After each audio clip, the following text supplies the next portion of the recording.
All right, guys, we're back out here on the Detroit River today, chasing some northern pike, some fall northern pike. And the bait we're going to use today is this bucktail. Now, I've caught big pike on this before, and really if you're expecting to catch big pike and not just maybe a one-off incidental pike, you've got to use a bigger bait. And this one here, I've caught big pike in this area before. They love it, and it's a great color pattern. Of course, pike are aggressive and they like just about any color pattern, but this one's been proven in this area, so let's give it a shot and see how we do today.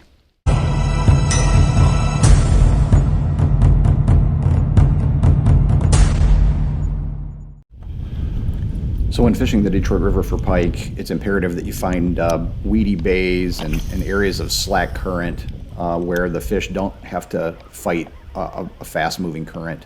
Pike are not made for that. They're an ambush fish. They like to lay low, and then, when they're ready to eat, grab whatever opportunity forage may be passing by.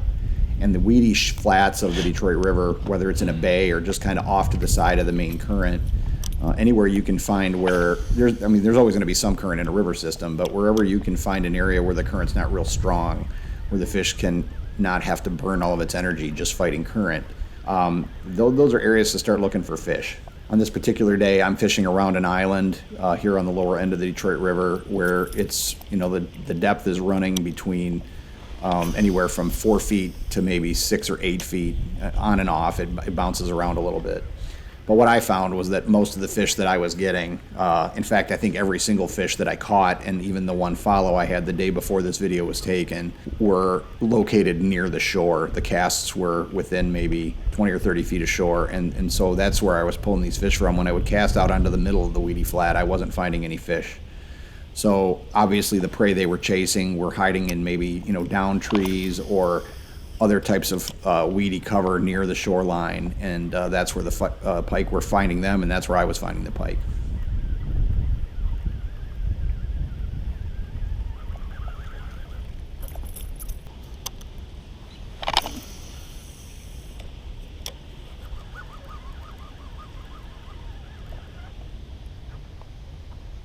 There's a fish.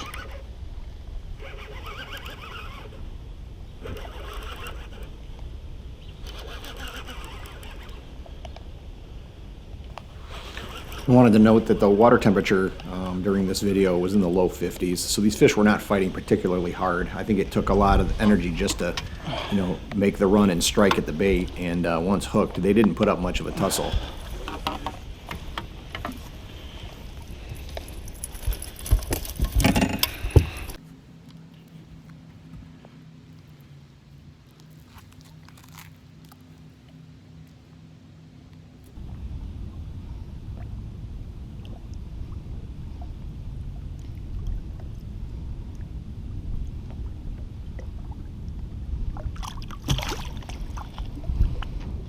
Before we go on, please remember to hit that like button, ring that bell to be notified of our future videos, and consider subscribing to our channel. These 3 things really help our channel out.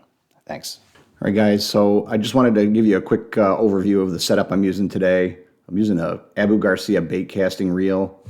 It's a model 6500 C3, and I've got it paired up with a Mojo Muskie made by St. Croix. And it's a 8-foot medium heavy power fast action tipped rod. Now, you may have noticed that after the cast, I'm often jerking the rod horizontally. And the reason that I'm doing this is to get the blades and the bucktail to spin. These baits can be finicky, and sometimes, depending on how the bait lands in the water, the blades don't always start spinning when you start your retrieve. So pulling it a bit faster usually gets them going, and once they do, I'll slow down the retrieve. But as a side benefit, at least in my opinion, when I jerk the bait like this, I'm also helping to attract a pike's attention, just like a jerk bait would.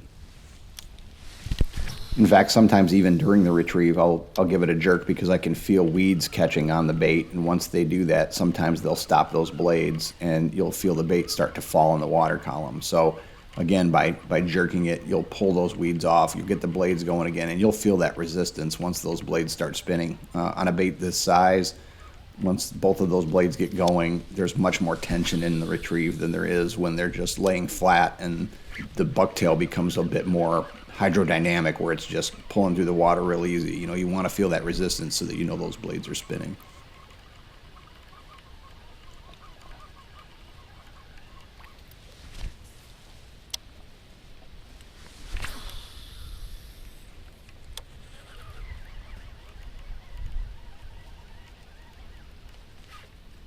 Here's a fish.